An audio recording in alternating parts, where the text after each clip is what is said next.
This is WKYT This Morning.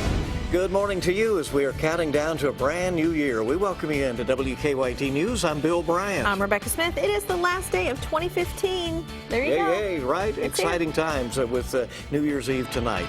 6:31 now on WKYT. Police have made 2 arrests after suspects crashed in a stolen car right into a Lexington police cruiser. A masked man held up a pharmacy in Jessamine County. Now police are looking for that man who threatened to use force.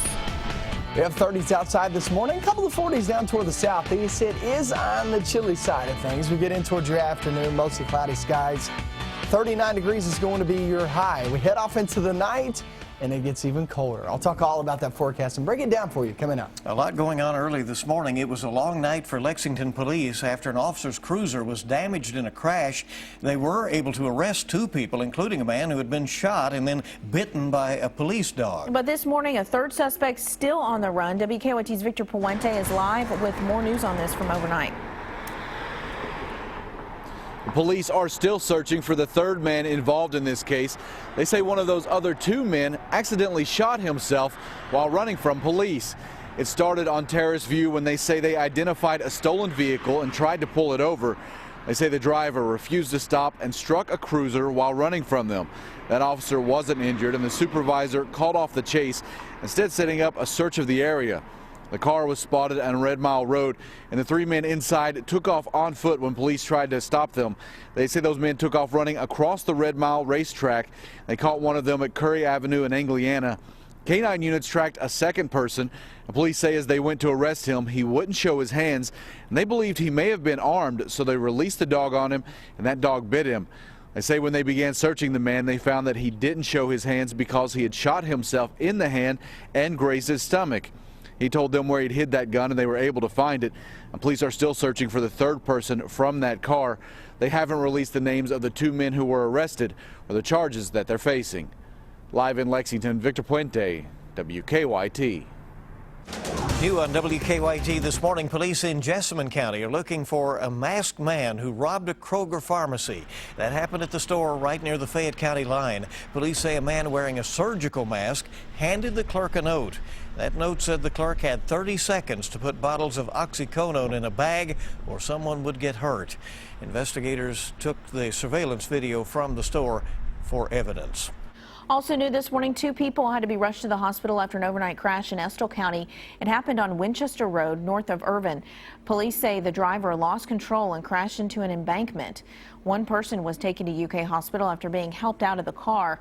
Another person was taken to a local hospital. Police say both have non-life-threatening injuries. Police have arrested a man accused of breaking into a Woodford County animal clinic. Donnie Sparks was arrested in Rockcastle County just hours after an arrest warrant was issued. The Midway Small Animal Clinic has been broken into multiple times over the last few weeks. Surveillance video shows the burglar getting into the clinic through a window and then going through desk drawers. We're coming up on 6:35 now on WKYT this morning. Investigators are trying to figure out what caused the death of a Lexington mother who was found unresponsive in her home. Police say 35-year-old Jill Carrier's children found her and her husband, Brandon Carrier, unresponsive at a home on Highland Avenue. The children ran to a neighbor's home for help, and Jill Carrier later died.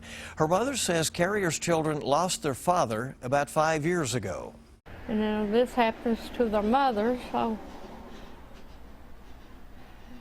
it's just a whole lot for my babies to deal with. The Fayette County Coroner's Office is still working to determine the exact cause of death. Investigators say Brandon Carrier was treated and released from the hospital. 2 Nicholasville firefighters say teamwork helped them save a man's life. Lauren Bewley and Joshua Pauley responded to a house fire on Heritage Drive on Christmas Eve. When they got there, they saw flames and heard someone inside screaming for help. Pauley says he went into the home while Bewley, who was on her first call as a firefighter, positioned the engine. Moments later, Bewley says she saw Pauley's flashlight and sensed he was struggling to get the man out. So without hesitation, she went in to help. Turned back around, he was coming down the stairs with him.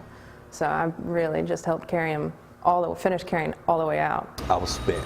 I was tired. I would not have been able to get him as far as I did without her help. She downplays her role in the whole thing. Well, they both did great work. The two firefighters say they were just doing their job. For Bewley, she says the rescue is exactly why she joined the fire department.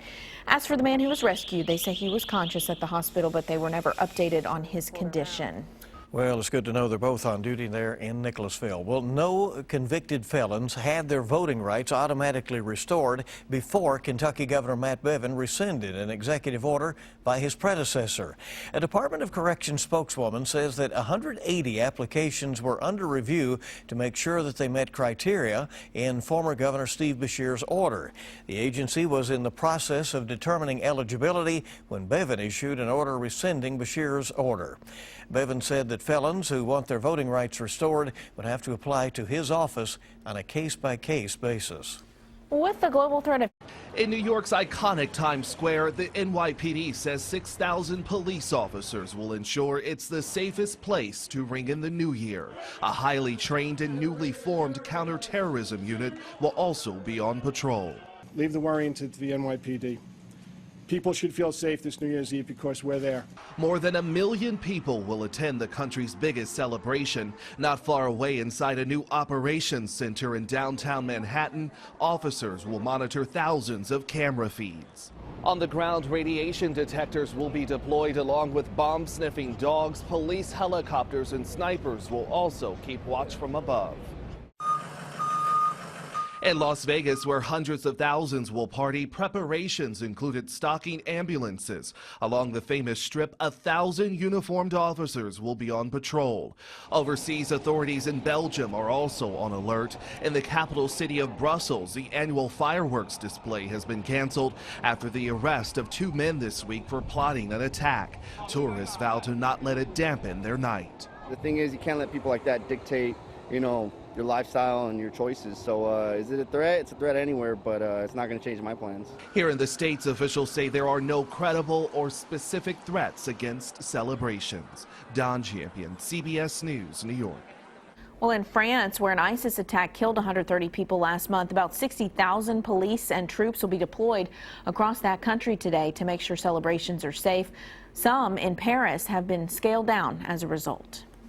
You can imagine why. It was such a terrible event. Yeah. Well, we are counting down to the new year. There are lots of events tonight in Lexington and really around the world. Lots going on. In fact, the fireworks have already been going off in New Zealand. You see the excitement continuing there. Australia is up next. They'll ring in the new year at the top of the hour.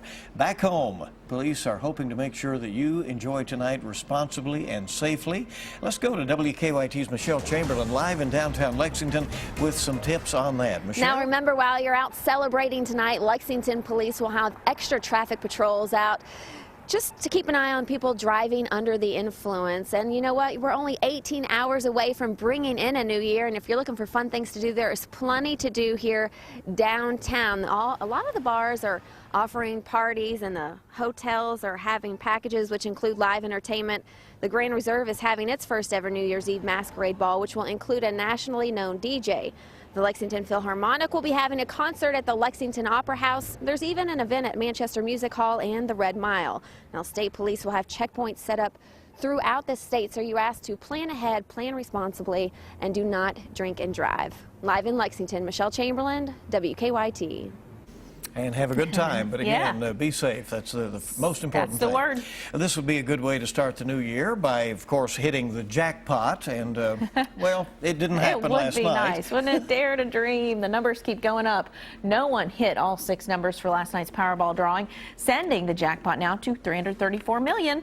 The next drawing is Saturday night, so maybe this weekend will be your lucky chance. All right, we'll see what happens, certainly. Our time this morning is 6:40, 20 before 7. Let's check live drive traffic this morning, see how things are moving along.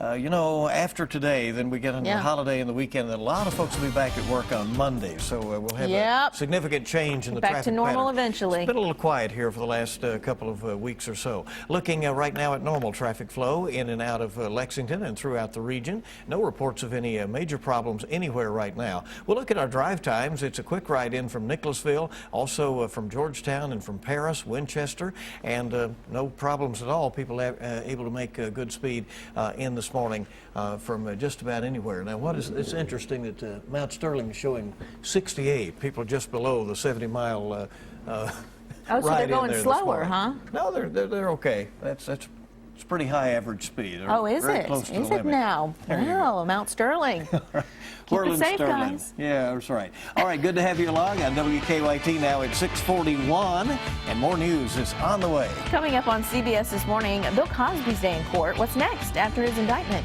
You'll hear from his lawyer about the charges and their defense strategy on CBS this morning. Maybe a little drizzle this morning in some parts of the forecast, but when we hit the afternoon and off into the evening, cooler air seeps on in. How about this New Year's Eve's forecast? I'll get into that coming up next.